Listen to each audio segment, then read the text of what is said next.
Assalamualaikum warahmatullahi wabarakatuh. Baik, sebelum kita memulai pembelajaran, kita hendaknya berdoa terlebih dahulu. Berdoa mulai.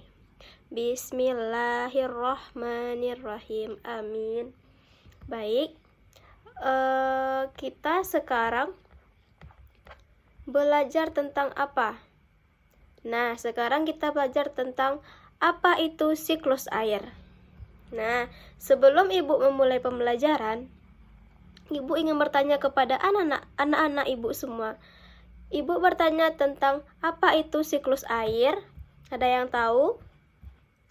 Nah, siklus air atau siklus hidrologi adalah siklus air yang tidak berkesudahan dari atmosfer bumi dan kembali ke atmosfer. Proses ini berlangsung selamanya. Siklus air terjadi melalui beberapa proses, yaitu yang pertama evaporasi, yang kedua kondensasi, yang ketiga presipitasi, yang keempat infiltrasi, yang kelima limpasan, dan yang terakhir konsumsi. Nah, dari 5 proses siklus air tersebut bisa Ananda lihat di sini.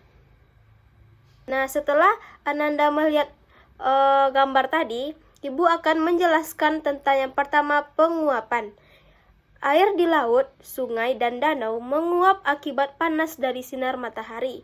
Proses penguapan ini sering disebut sebagai evaporasi. Pada proses ini, terjadi perubahan zat cair dari badan air menjadi zat gas berkumpul di bagian atmosfer bumi. Ada juga bentuk evaporasi lainnya yang terjadi pada tumbuhan atau yang biasa disebut dengan transpirasi. Yang kedua adalah kondensasi. Uap air yang berasal dari proses evaporasi dan transpirasi akan berubah menjadi awan dan akan berada di tempat tinggi karena terbawa angin. Pada tahap ini, terjadi proses kondensasi atau yang lebih umum dikenal dengan pengembunan. Proses ini terjadi ketika awan berada di tempat yang semakin tinggi, maka suhunya akan berubah menjadi semakin rendah. Nantinya, awan akan mengalami pengembunan dan membentuk titik-titik air yang akan berubah menjadi awan. Bentuknya yang ketiga adalah presipitasi.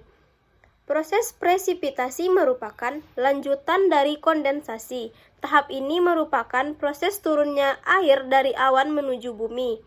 Istilah ini mungkin terdengar asing di telinga Ananda semua. Sebutan lain dari presipitasi adalah hujan, yakni proses saat titik-titik air jatuh ke bumi. Presipitasi ini dapat terjadi akibat pendinginan dan penambahan uap air, sehingga air yang membentuk awan mencapai titik jenuh. Semakin banyak uap air yang terbentuk, maka tetesan air hujan yang turun pun akan semakin banyak juga.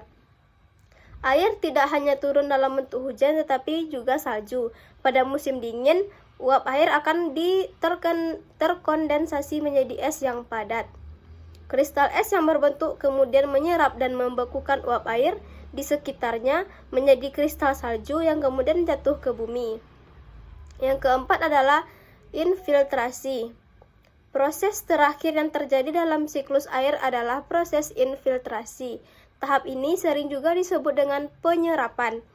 Air hujan yang turun akan jatuh ke permukaan bumi.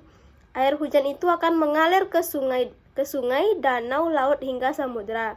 Selain itu, air yang turun ke bumi lewat proses presipitasi ini juga akan terserap ke tanah, bahkan juga diserap oleh tumbuhan.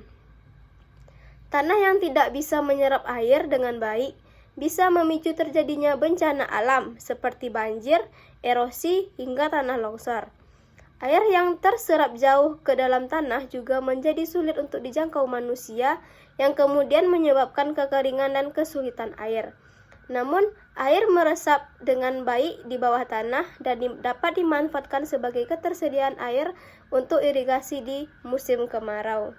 Nah, dari yang Ibu jelaskan tadi, Ibu ingin anak-anak Ibu membuat suatu proyek seperti yang digambar berikut ini.